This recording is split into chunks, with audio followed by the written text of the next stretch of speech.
Hi everyone, it's Bev DeBono, and I have a really great tip to share with you, and it is using a double-sided contrasted paper and one piece of cardstock to make a beautiful, really quick and easy layout. So the one on the left I made using the Croptoberfest collection. And the one here on the right, I did a quick solar eclipse page using products from the Out of This World collection. So what we're going to need is, you're going to need a base solid cardstock. And then you're going to need a piece of designer paper that has a sharp contrast to the other side. So you can see where this side has the nice stars and this side is a very dark color, because we're going to use both sides of the paper. So with 2 sheets of paper, you're going to create this beautiful page. Okay, so let's get started. The first thing we're going to do is, with our base, we are going to punch out or cut out a 1-inch hollow frame around the base on the outside base. And then we're going to use what we punched out of the middle there to create the mats that we're going to use on the inside. Okay, so let's do our 1-inch hollow frame. And the 1-inch hollow frame is the easiest one to do, because we're going to insert our cardstock into the right-hand side of our trimmer, put it all the way to the top. And what we're going to do is we're going to slide, we're not cutting all the way down back and forth. We're going to slide our housing unit, and this is a very easy one to do, the 1-inch hollow frame. We're just going to slide it down to where the back of this housing just will meet up with where your paper is going to start. So I'm going to put this at the 1-inch mark, and I'm not cutting all the way through. I am sliding the back of my housing to be even where the paper lines up. And then I'm going to press down and cut and come all the way down to the bottom. And I'm going to stop before I get to the bottom. I'm going to stop right where the front of my housing meets the paper. Now, the reason I'm doing this is because our blade is going to cut 1 inch from the top and the bottom of the housing. So when my bottom or top of the housing is at the edge of my 12-inch paper here, my blade is cutting 1 inch inside. Okay, so let's put our paper all the way to the top at the 1-inch mark. And you want to have your paper be line it up on the right-hand side. And the reason you want to do that is because you'll have a larger surface on the left side to hold on to. And we are making a 1-inch hollow frame. Okay, so paper all the way to the top, 1-inch mark. We're going to put the top of our housing to the top of our paper, press down and come down to where the bottom of our housing ends with the bottom of our paper. So we now have, we have not cut all the way through. This is what we have. Now turn our paper to the left, and we're going to put that edge again at the 1-inch mark. Top of the housing, top of the paper, press down, cut, bottom of the housing to the bottom of the paper. Now you see we've got this nice frame. Turn to the left again, 1-inch mark, top of the housing, top of the paper, bottom of the housing, bottom of the paper. Turn to the left, 1 inch mark, top of the housing, top of the paper, bottom of the housing, bottom of the paper. Okay, and now we have a complete 1 inch hollow frame. And we're going to use, we may as well cut the mats now that we have it in our hand. And we have a 10 by 10 piece of paper. And we're going to cut mats to measure 4 1/4 by 6 1/4, one of those, and 4 1/4 by 3 1/4, two of those. Okay, so the first thing we're going to do is we're going to open our arm. We're going to cut straight down at 4 1/4.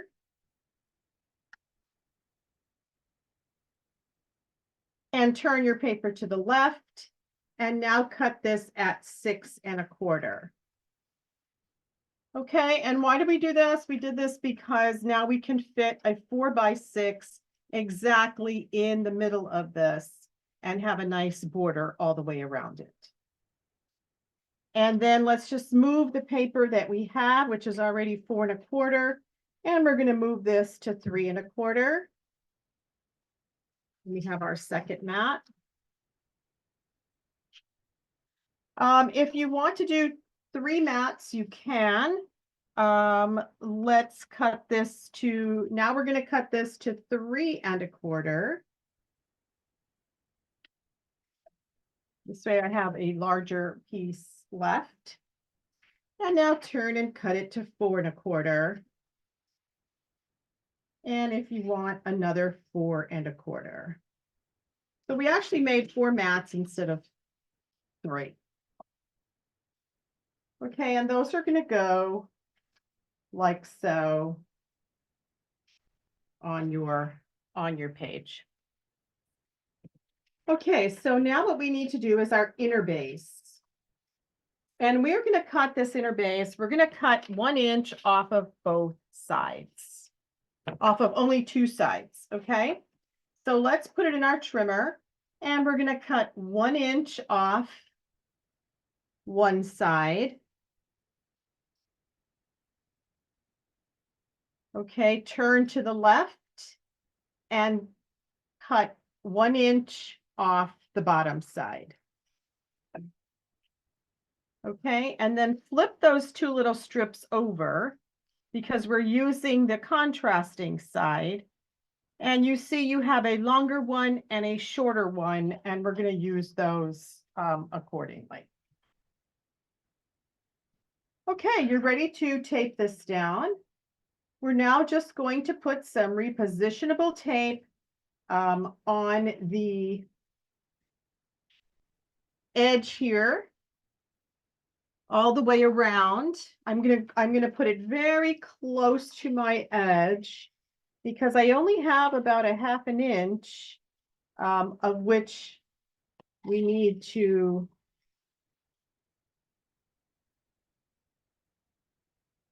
place this paper. So I'm very carefully putting this close to the edge with my repositionable tape. Okay, and now I'm going to just center this on top of my 1 inch hollow frame. And you'll see it's about 1/2 inch in on all sides from top and bottom. It centers perfectly. And then I'm going to take my longer contrasting strip and I'm going to put some tape on the back of that. And that is going to go at about the, I'm going to try it at the 1.5 inch mark or the 2 inch mark, whatever works for you. I'm going to do this one at the 1.5 inch mark, top and bottom. So you want the taller strip, the longer strip going top to bottom. And then the smaller strip that you just cut, you want that to go side to side at the 1.5 inch mark. And that one's only going to be on your designer paper. Okay, so that is what that is going to look like. And now you're ready to position your mats. So you want your 4x6,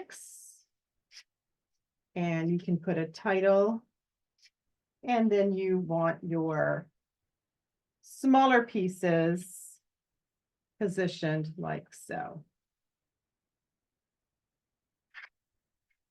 You can put this over to overlap it. If you only want two smaller mats, you can do two smaller mats. If you don't want to have your mats go side to side, you can certainly space them evenly, just like that.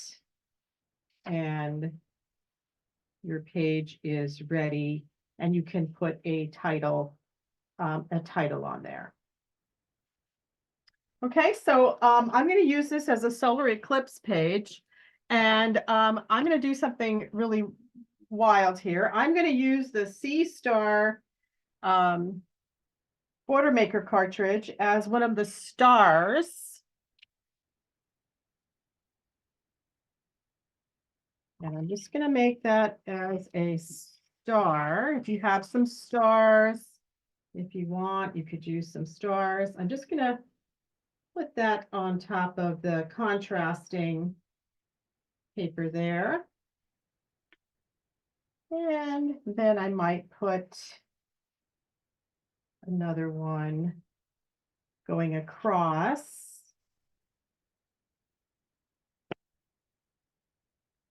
And I might just clip it to, so this is the C Star. It's the only star we currently have in stock as a border cartridge. You can use gemstones, you can use any other that you currently have. It's just the one that I picked out. And I actually have used this for like a 4th of July page, these sea stars. They're actually kind of fun.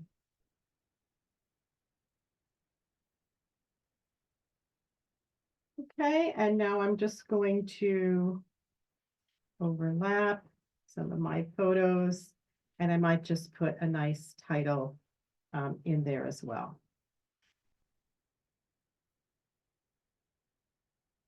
Okay, so to finish this page, I might do use my sun punch with a nice little title here. And there you have, I'm going to put some sunglasses on top of the sun. And there you have a quick solar eclipse page. So this was a fast and easy layout. This is the finished product here. So tell me if you like the blue stars. If you liked the love, this was Croptoberfest with the leaves, or the gold and orange solar eclipse page. So tune in again next time. I usually post a new video every week, and they're fast and easy techniques that you can use in your scrapbook pages. Subscribe to my YouTube channel, please, and you'll get a notification every time I post a new video. And I hope to see you again soon. Bye-bye.